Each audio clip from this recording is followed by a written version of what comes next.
I've been thinking a lot about, I think, is that art. So for artists, art making is like a language that they're speaking. It's how artists process and understand the world, and then they invite us into that experience. So I've been thinking about how art can help us translate our experience that we can't put words around.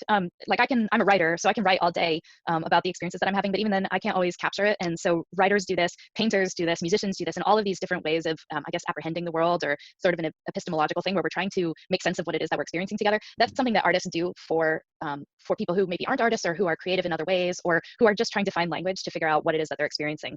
And I mean, the Bible models that for us in the poetry of the Psalms and of other kinds of books of poetry, prophecy, things like that. But then, musicians, artists, painters, filmmakers, people who make TV, all of these people have done this and given us, even you can think about it as a metaphor, like it's something that we can wrap our heads around. So I've been writing about this a little bit recently because as soon as this happened, I found myself, like the night we quarantined, we sat down and started watching Chernobyl, the HBO show, which is just phenomenal art. It's some of the best TV I've ever seen. It's deeply sad. It's not about what's going on right now, but it also gave me something to work with, I think, inside of myself, like to start to process what I was experiencing, and realizing that what I was experiencing was not just like being bummed out because I had some trips canceled and being kind of vaguely worried about getting sick, but actually grieving something and feeling like this isn't how it should be. It's not even the way it had to be, but it is what it is. And so now we're going to have to go through it.